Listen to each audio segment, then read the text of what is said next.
কোচবিহারে ভোট পরবর্তী হিংসা আক্রান্তদের পাশে শুভেন্দু অধিকারী। 2024 লোকসভা ভোট পর্ব শেষ হলেও ভোট পরবর্তী হিংসা চরম আকার ধারণ করছে উত্তরবঙ্গের কোচবিহার আসনে। এরকমই দাবি বিজেপির। এই আসনে বিজেপি প্রার্থী করেন নিশীথ প্রামাণিককে। এবার তিনি পরাজিত হন তৃণমূল প্রার্থীর কাছে। ভোট পরবর্তীতে বহু বিজেপি কর্মী সমর্থকেরা আক্রান্ত হচ্ছেন। ঘর ছাড়া বহু পরিবার বলে দাবি নিশীথ প্রামাণিক ও বিজেপির নেতৃত্বদের।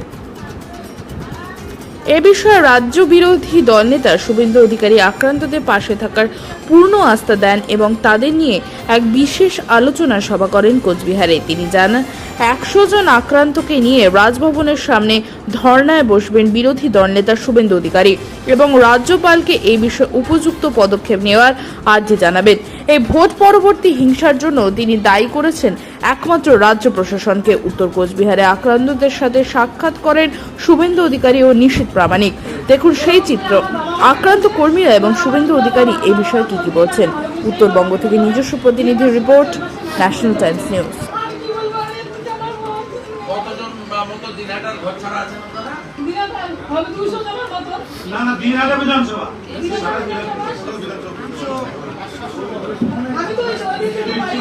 আত্মীয় স্বজনের বাড়িও গেছে এখন এই 5-6 দিন হওয়ার পরে আর 4 তারিখ আজকে কত হলো 10 দিনের পরে বলছে আবার 19 তারিখে আমাদের দিনারা বিধানসভা আরো বেশি করে থেকে কেন 19 তারিখে কি হবে ওই কেন্দ্রীয় বাহিনী চলে যাবে তারপরে আরো মানে অত্যাচারিত বেশি হবে আমরা বলছি এটা তো শুধু টেলিগ্রাম দেখায় আসছে আমাদের 19 তারিখে পরে এর থেকে আরো বেশি হবে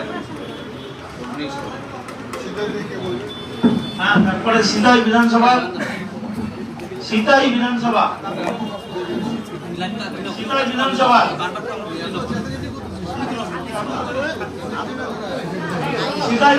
একদম হাত তুলো না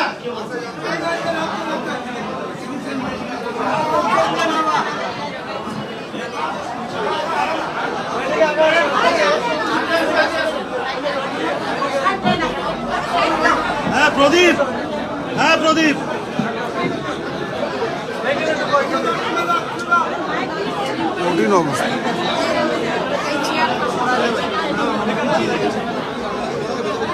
আপনাকে আমি ভেতরেই দিচ্ছি। এই ধরুন পায়ে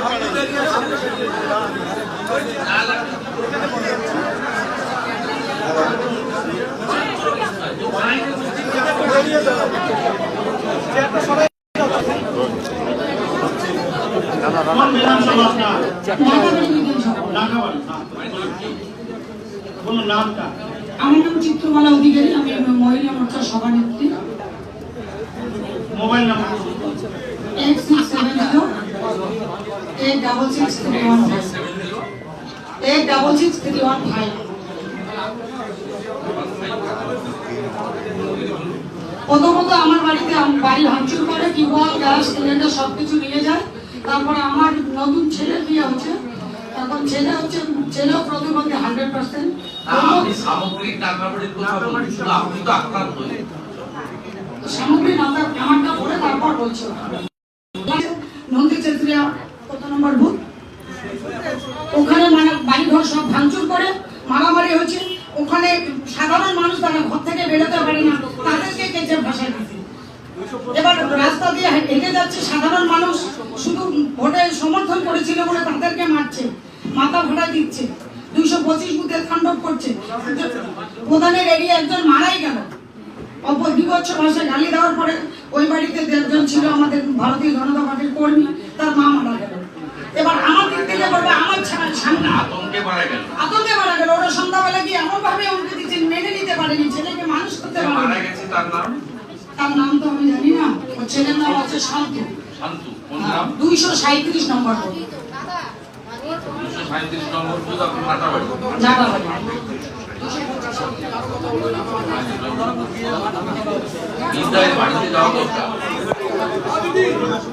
এবার 225 নম্বর ওখানে পুরো তাণ্ডব চলছে, যেগুলো আর মেনে নেওয়া যাচ্ছে না। আমরা ঘরে থাকতে পারছি না, আপনারা তো এসে পুরো নাগাবাড়ি বিধানসভা পুরো তাণ্ডব চলছে। আপনারা যদি সামনে না যান তাহলে আমরা থাকতে পারবো না, এটাই কথা। আমি তো সারা রাত্রি ঘুমাই না, বাচ্চা দুজন প্রতিবন্ধী ছেলে বৌমা, এবার পাশের মানুষকে নিয়ে রাত্রে যাচ্ছি প্রতিটা দিন। সবাইকে রেডি করছি যে তোমরা থাকো, এক জীবনের আশা কেউ করো না, বেঁচে থাকতে গেলে লড়াই করতে হবে। আমি যাই দাদার সঙ্গে কথা বলি, যদি দাদার আশ্বাস দেয় তবেই আমরা থাকতে পারবো, না হলে পারবো না। আপনার নাটাবাড়িতে ধরুন অ্যাপ্রক্স আপনার মন্ডল সহ কতজন ঘর ছাড়া হয়েছে? 200 বেশি। 200 বেশি। কতগুলো গ্রাম এফেক্টেড? এখন তো অনেকে বাড়িতে আছে, আসে যায়, আমাদের মনে করে অনেক ছেলে এখনো বাড়িতে আছে। উৎপাদ বন্ধ হয়েছে 10 দিন পরে? হ্যাঁ, একটু উৎপাদ বন্ধ হয়েছে এখন? উৎপাদ বন্ধ হয়নি, ওরা এখন দিনেরটা বন্ধ করছে, রাত্রিটা চালিয়ে যাচ্ছে। আজকেও চলছে দিনের, চলতেইছে, ওরা বন্ধ করবে না, ওরা সম্পর্ক ভুলে গিয়েছে।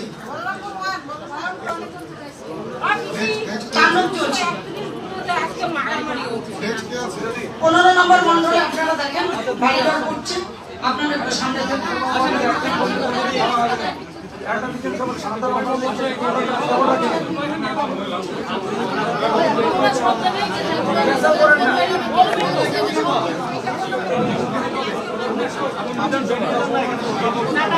নমস্কার স্যার, আমি প্রাণকৃষ্ণ দেব, নাটাবাড়ি 1 নং মন্ডল। 10 থেকে 12 দিন একদিন ছিল, এখন মাকে আমি ছুটি দিয়ে বাড়িতে নিয়ে গেছি। আমার বুথে 305 ভোটের লিড আছে বিজেপি পঞ্চায়েত। আমাদের পঞ্চায়েতে রোজ ওই ওখানে মজুবর নামে একজন নেতা আছে, তৃণমূলের যারা আছে, এরা সম্পূর্ণ সবাই বারবার হুমকি দিতেছে, বলতেছে যে যদি চেষ্টা না হলো তোকে বাড়ি ঘর জ্বলিয়ে দিব, আর আমার সঙ্গে যদি কেউ মিশে কথা বলে বা আমার বাড়িতে যদি কেউ যায় তাকে যা ইচ্ছা তাই করে দিবে। আমার উপরে প্রচন্ড চাপ দিতেছে, বলতেছে যে ও বিজেপি করুক একা, আর বাদ বাকি কাউকে করতে হবে না। আশুর গ্রামে তৃণমূলেরা কি একদম বন্দুক নিয়ে রামদাও নিয়ে, আমার কয়েকটা ভাই আছে মুসলমান ভাই, এদের উপরে চড়া হয়েছে পরে, তারপরে এরা মানামানি করাতে এরা চুপচাপ হয়ে গেছে। একটু আপনি একটু গ্রামে গ্রামে সবার বাড়ি বাড়িতে যান, আমি হাত জোর করে রিকোয়েস্ট করছি। আমরা বাড়িতে থাকতে পারবো না স্যার, জমিতে চাষ করতে ট্রাক্টর পর্যন্ত হাল বন্ধ করে দিয়েছে, সার্বিক অত্যাচার করতেছে। সকাল বিকেলে যে সব নেতাগুলো চাঁদার জন্য বলতেছে 100 দিনের যে কাজগুলো টাকা দিয়েছে রিটার্ন করতে হবে, লক্ষ্মীর ভান্ডার বন্ধ করে, রেশন পর্যন্ত বন্ধ করে দিয়েছে। তাহলে আমরা কেমন করে কোথায় যাবো আমরা বলুন? আমরা তো বিজেপিটা করি তো কি? আমরা ভাই, আমি নিজে ছুটে এসেছি আমাদের এই সমস্যা বা আপনাদের এই সমস্যার সমাধান করার জন্য, এবং আমাদেরও সীমাবদ্ধ ক্ষমতা আছে, এটা নতুন নয়। পশ্চিমবঙ্গে কি ধরনের রাজনৈতিক সন্ত্রাস হয় সকলে জানে। আমরা প্রত্যেকের কাছ থেকে ঘটনাগুলো শুনে কিছু ব্যবস্থা তো নেব, আর আপনাদের নিশ্চিতভাবে মৃত্যুর মুখে ফেলার জন্য আমরা বলবো না, কিন্তু তার মধ্য থেকেও 21 সালে যে অত্যাচার হয়েছিল সে অত্যাচার আমরা থামিয়েছি। আমরা আইনি লড়াই আন্দোলন সব রকম করে থামিয়েছি, এক্ষেত্রেও আমরা আমাদের মতো করে করবো।